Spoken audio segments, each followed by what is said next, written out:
All right, something a little different today. This is a 2002 Chevy Duramax, GMC Duramax, whatever. And it's got a coolant leak. I think it's coming from there's a pipe coming off the back of the water pump that runs alongside of the block to the oil cooler. It's got a heat exchange oil cooler, and anyways, there's coolant dripping off that pipe. It might be coming from somewhere else. I haven't really dug into it too deep, but anyways, yeah, so this first time putting a vehicle of this size in the bay. So as you can see, there's a little bit of room to walk around the front of it still. I'm gonna have to move that bumper because I know I'm just gonna keep tripping on it. I'm gonna lay some planks across there so I can walk on them. And just fits in the shop. Well, it doesn't help. It's got this trailer hitch that's locked on. I'm not gonna try and find the lock or the key for it. It's probably in the truck somewhere, but anyway. So yeah, got it inside the door enough to get the door closed tonight if I don't finish the job. And so yeah, you know, you've seen on my videos, it's mostly you know, bodywork type stuff so far, but I am trained as a automotive tech. Perhaps a little outdated at this point, but in 1988 I took a job as a apprentice at a GM dealer, and I worked there for 4 years, got my apprenticeship, and then I moved on to my own shop, and I had a shop in town here for about a year, and then I set up a truck and went mobile. That didn't really work out too great. I ended up actually on this property here, working out of this space a little bit. I'm not going to turn on the light because it's, well, you can probably see it's a disaster in there, but anyways, it's my dad's. It was my dad's house at that time. Well, it still is my dad's house, but always will be, I guess. And so there's a door that opens up there, so I did a lot of work in there, and I also did a lot of work in the two-car garage attached to the house. My wife and I moved in here and rented this place for a couple of years, and then we moved on to a property just west of here, I guess, northwest of here, across town.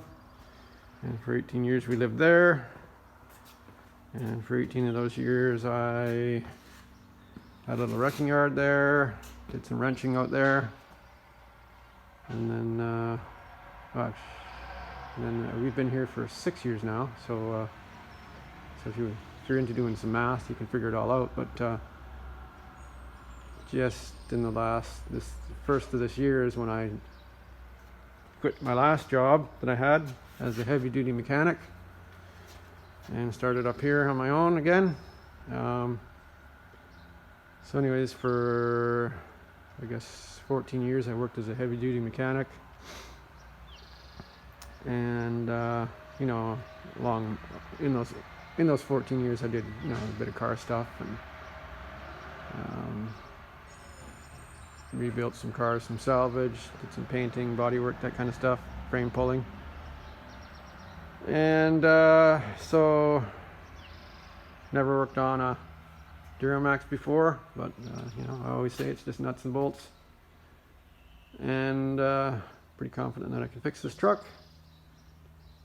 And so that's what I'm going to do today. So I got the fan shroud off, and I'm just in the process of removing the fan. And you know, I've done this kind of thing before, and of course when I had to you know, knew I had to do this job, I went on YouTube and I found some YouTube videos, and There's a guy who has a channel called Brian's Mobile 1, and he had some kind of chisel contraption that he made up out of a T-post, which is, you know, perfectly good. He used what he had, but I'm just fortunate enough to have this. I don't know, this is about it's at least a foot long anyways, if it's not longer. Don't know where this chisel came from, but I've had it forever. I think it came from a bunch of stuff my dad bought from a guy years and years ago. I haven't used it much. Somebody used it a whole bunch by the look of it, but I knew I had it somewhere. I went looking for it in an old toolbox, and there it was. So this was this Brian's Mobile 1's method, and I've used this method before on nuts and bolts and things, and well, nuts I guess. And so just give it a whack there on the edge of the flat face, and it came right apart. I did go and grab this big wrench at first, thinking I could somehow do it with that, but it just, there's nothing to hold this. No way to hold this pulley, this idler here. So this impact method worked beautifully. Thanks, Brian. I'm going to assume that's your name. So I just got the bolt out for the harmonic balancer, and that Brian fellow I was talking about, I think it's Brian's Mobile 1 or something like that. I can't remember. You heard me say it. Anyways, he was saying that the bolt he took out had Loctite on it, and there's never been any Loctite on this bolt, unless somebody did a really good job of cleaning it off, and I really doubt that. So I would say from the factory at some point, this is a 2002, they weren't using Loctite at that point. Like once this broke free, it spun out so easy, just by hand. Like usually if there's Loctite, you have to use a wrench on it all the way. Anyways, just took it out with my fingers. And this is my setup. I think Brian said it was a 35 millimeter. It could well be. This is a 36 millimeter wrench. So I put that. I didn't have a 36 millimeter socket or even a standard socket anywhere near close. And then I did the old wrench linking trick. Got that's 4 feet of leverage right there. I think he said it's 255 foot-pounds, so you know I weigh 150 pounds soaking wet, so you know I pulled on that and came out no problem. So also just show you this. I can't really believe how easily this engine spins over by hand. There's virtually like no resistance. I guess if I come up on a compression stroke there might have been, but it just seemed so easy to turn over. So here's the inspection hole for the torque converter. So I took this little tin plate off here and jammed this pry bar up in there, and that stopped the engine from rotating while I took the balancer bolt out. So I'm having a lot of trouble getting that pipe there. It's bolted onto the top of the water pump housing. It goes in underneath the thermostat housing there, and there's a little bypass tube of some sort that comes off it. So I'm having a lot of trouble getting that off. And it wiggles around and everything, but I guess it's just an O-ring into here, I guess, I'd imagine. So I guess I'll have to beat on it a little bit or something. I was tapping on here with a bar, but maybe now that I got all this other stuff out of the way, I'll give it another shot here. So I just watched another YouTube video from a channel called Duramax Focused, and he explains how to, I mean, maybe Brian did too, but I wasn't paying attention or skipped over that part. But he says just to spin this whole pipe out, which kind of makes sense. It didn't seem to want to do that for me though. Spin it out. There we go. You can see that. Spin it out, straight out, kind of, and then it should come out. And there we go. I think it is going to come out. So thank you, Duramax Focused. I still haven't got it out yet, but it's going to come out. I can just tell. Man, that's tough. Must be pretty dry up in there. Here we go. There we go. Just came out. There we go.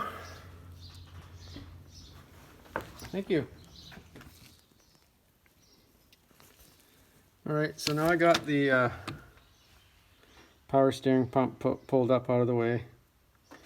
You can see those two bolt holes, one of the bungee cord hooks through. Don't take this bolt off the back here. I don't know if you can see that. There's a nut or other. Don't take, I thought I could just take this nut off the back here. Right there, see it? See the stud? But of course there's another nut right there, and it's impossible to get at when the thing's all bolted on, so you got to take the bolts out that I was talking about. You go into the side of this, you see the bolt holes right over enough of an angle here.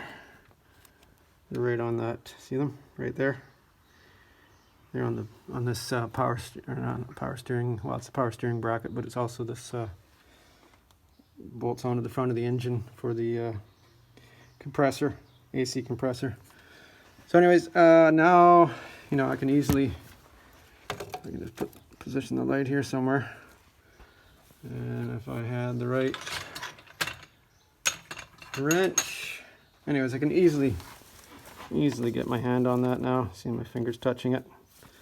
So I'll just, I did loosen it by reaching into the wheel well, but there's just no room to turn a wrench there. And the other one that's on the bottom, it's already loose. I reached up from below. So, I mean, if you got a pit like I do, well, I'm working on right now, it makes it a little easier, of course. Or if you have a hoist, but I couldn't put it on the hoist because there's lovely cars there. But anyways, yeah, I mean, you can do it lying on the ground, I guess. But anyways, I'm gonna find my wrench now. It's a 12 mil. Misplaced it.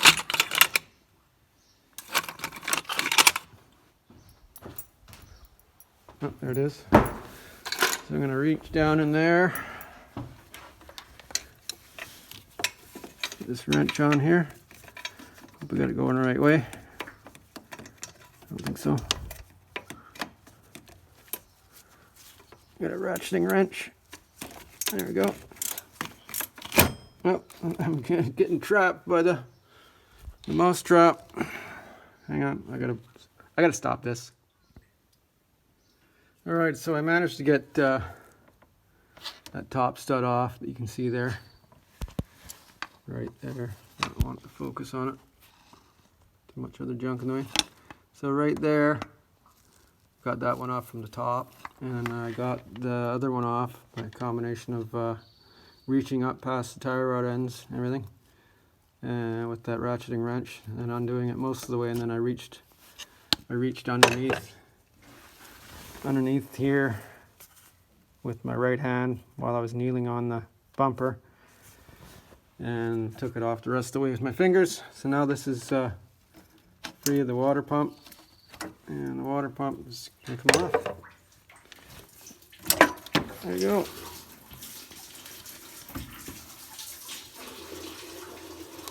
There is the water pump. been liberated from the engine.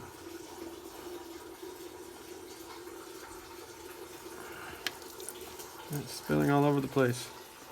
Where's all this coolant coming from? You know, I drained the rad. I guess there's a bunch of hang-ups in this engineering here.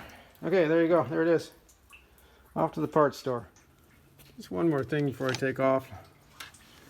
This pipe has an O-ring, I believe, on the other end, which I'd kind of be silly not to replace it. So let's see. Pry that out. You saw that fluid's going in my container down there. I like to pry it out of the cooler housing. Replace that.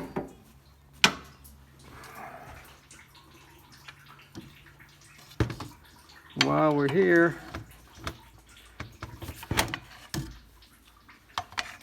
hate to have to do this job all over again just for one O-ring.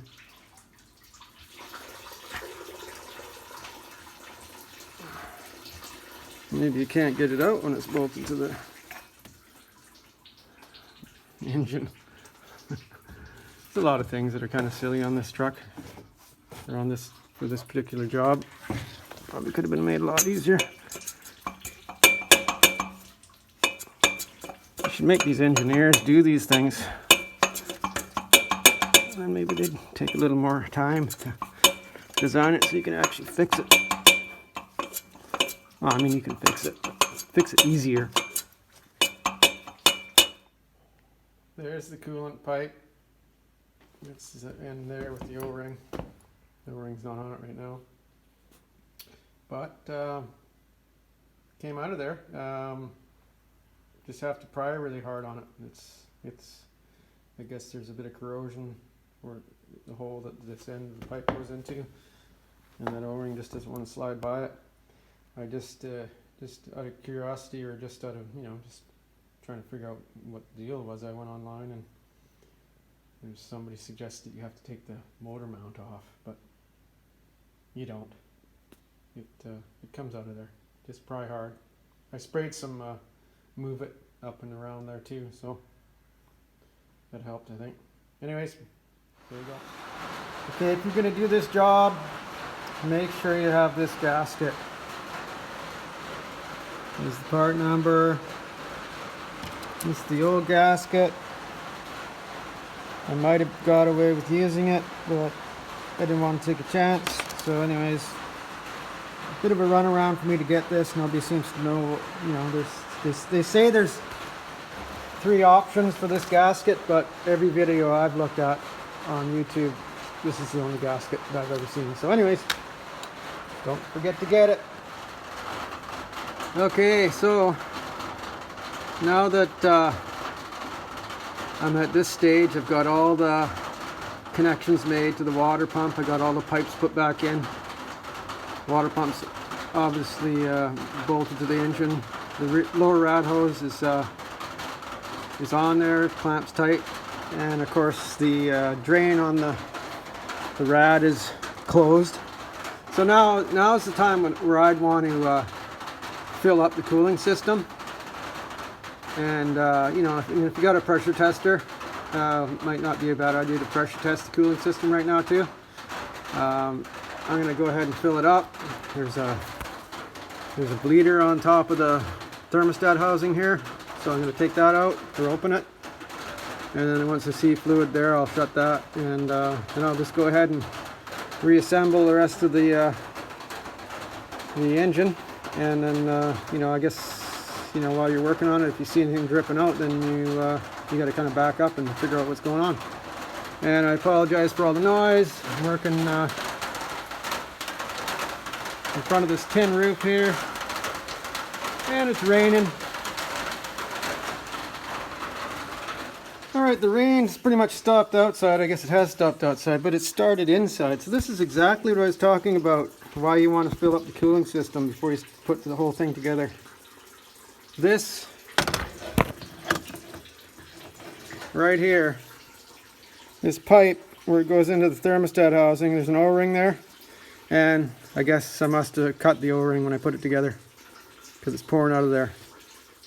See that? Put my finger there underneath the pipe and it's pouring out of it. So, fun times.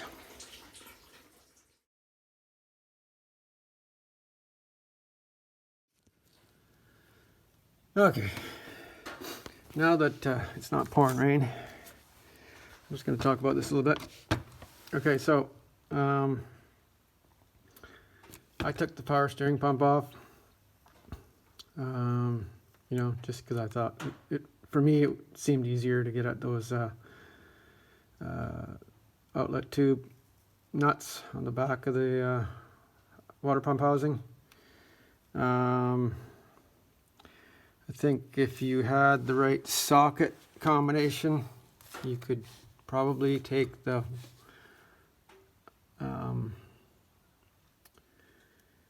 pump off without taking the inner fender liner out, and I'm certain you can do that.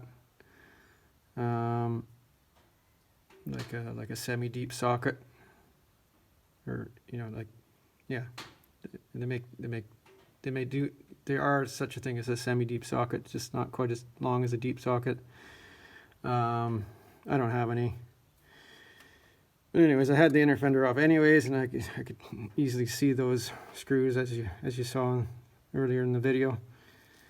And so you really don't need any special tools to do this job. A lot of the videos I've watched, there's a little deal you slide in that access hole on the transmission that engages the teeth on the starter ring gear. I don't know how much that costs, but I don't have one. I don't need one. Obviously, I did the job without it so far. I'm sure I couldn't tighten that bolt up on the harmonic bouncer just the same way I undid it. So really, that's all you got to buy is that 30. It is a 36 millimeter. I just happen to have that wrench. So if you had to buy a 36 mil socket and maybe an adapter to your 1/2 inch drive breaker bar, that wouldn't be the end of the world. Might cost you $50 or so, just so you can have a socket that you're probably not going to ever use again. Yeah, so I mean, it's not a hard job. This is the first time I've ever worked on a Duramax. You know, I spread this thing out over a couple of days. I started working on it yesterday, and then I realized I didn't have that gasket for the outlet, so it was supposed to be here at 9 o'clock this morning. Didn't show up till 12:30, so here it is 5 o'clock the next day, and I'm still not done. But anyways, of course I did some other stuff in between. Worked on my air compressor, started another job. But anyways, not the end of the world. I would have been a lot happier if I had it done last night, but anyways, that's just the way things go. So, you know, if you're at all wrench savvy, I would not hesitate to tackle this job. It's not that hard, it's just a little frustrating. I took that transfer tube out, the outlet tube that goes to the oil cooler. You don't really have to do that. I just thought now is the time, and you know, it does come out. It's a tough one. You got to pry it out, but it does come out. So anyway, gonna finish this up, and this will probably wrap up the video for me.